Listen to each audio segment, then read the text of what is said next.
Yang membuatku hamil adalah anak kampung ini. Namanya Arif. Semua langsung terdiam. Beberapa mulut menganga tak percaya. Arif yang masih berusia 18 tahun, anak petani miskin yang nakal dan suka nongkrong.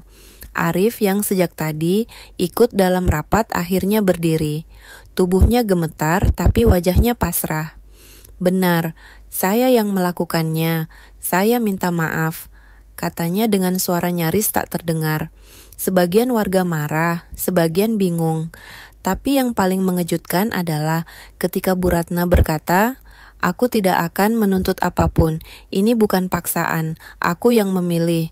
Tapi aku ingin anak ini lahir dengan bapak yang jelas. Aku akan rawat anakku dan aku juga ingin Arif ikut bertanggung jawab." Waktu berjalan. Beberapa bulan kemudian, Bu Ratna melahirkan seorang bayi laki-laki sehat. Arif yang sebelumnya malu dan gelisah perlahan berubah. Ia mulai bekerja sungguh-sungguh di kebun peninggalan almarhum suami Bu Ratna. Mereka tidak pernah menikah secara resmi, tapi mereka tinggal serumah dan mengurus bayi itu bersama. Kampung yang dulu geger perlahan tenang kembali.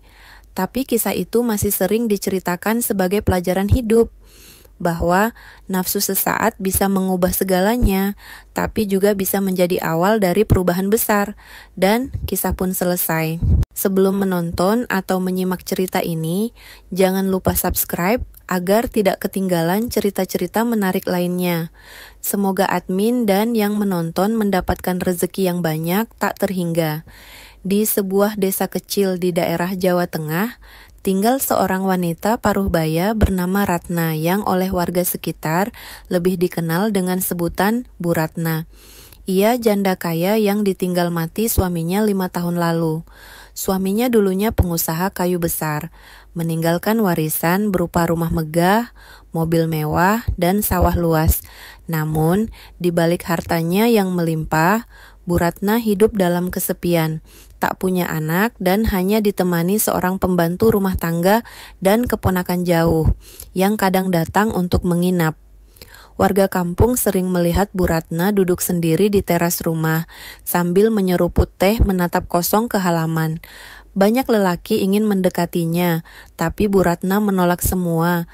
Katanya belum siap membuka hati.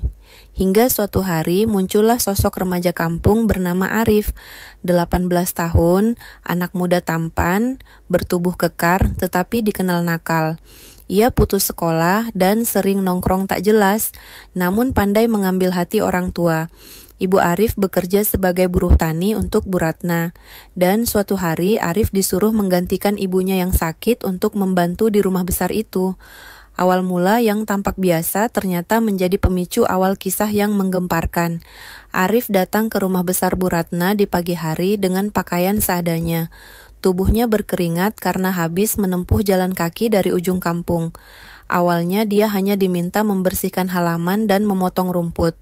Namun Bu Ratna yang tak terbiasa melihat lelaki muda dan kuat di rumahnya, mulai memperhatikan Arif dengan cara berbeda.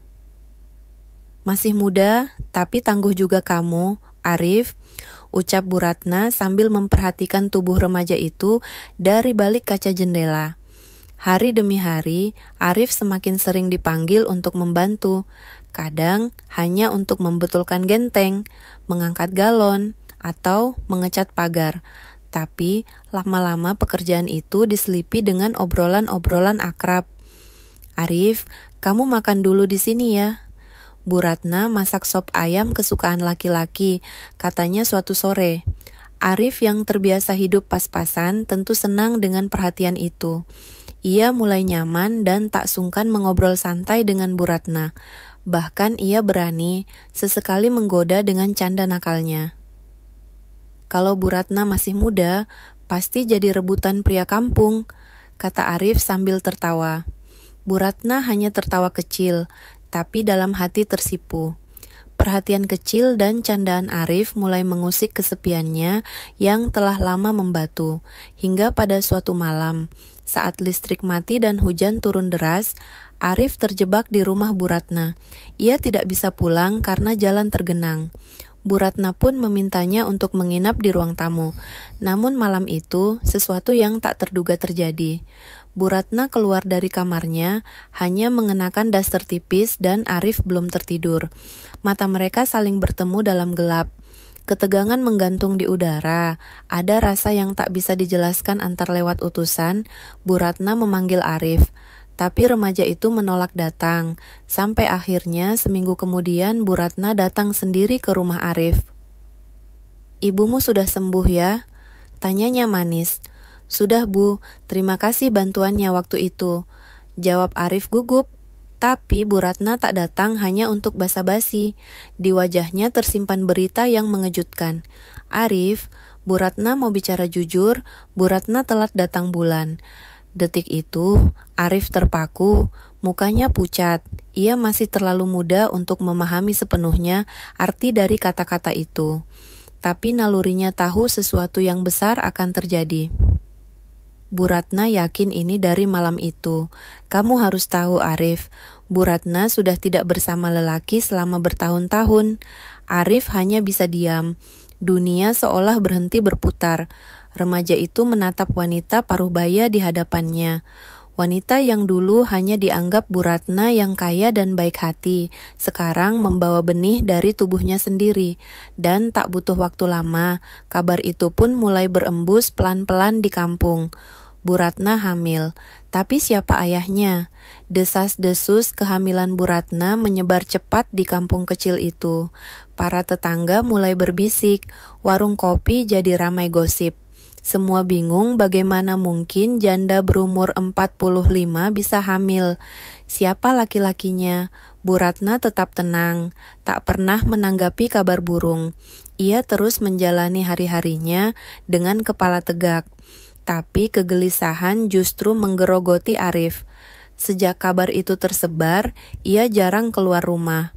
Ibunya mulai curiga dengan perubahan sikap anaknya.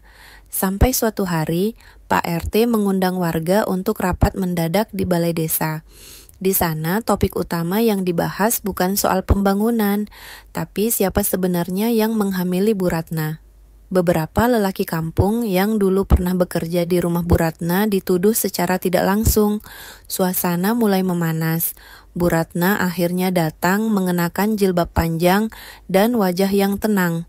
Di hadapan warga yang gaduh, Bu Ratna berdiri lalu berkata, "Aku tidak akan sembunyikan ini. Yang membuatku hamil adalah anak kampung ini. Namanya Arif." Semua langsung terdiam. Beberapa mulut menganga tak percaya. Arif yang masih berusia 18 tahun, anak petani miskin yang nakal dan suka nongkrong.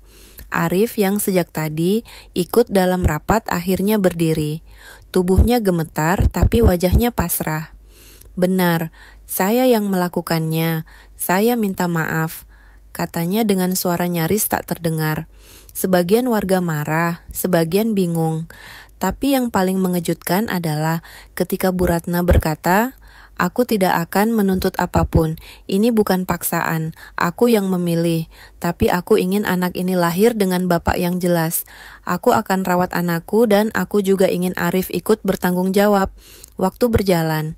Beberapa bulan kemudian, Bu Ratna melahirkan seorang bayi laki-laki sehat. Arif yang sebelumnya malu dan gelisah perlahan berubah. Ia mulai bekerja sungguh-sungguh di kebun peninggalan almarhum suami Bu Ratna. Mereka tidak pernah menikah secara resmi, tapi mereka tinggal serumah dan mengurus bayi itu bersama. Kampung yang dulu geger perlahan tenang kembali. Tapi kisah itu masih sering diceritakan sebagai pelajaran hidup, bahwa nafsu sesaat bisa mengubah segalanya, tapi juga bisa menjadi awal dari perubahan besar, dan kisah pun selesai.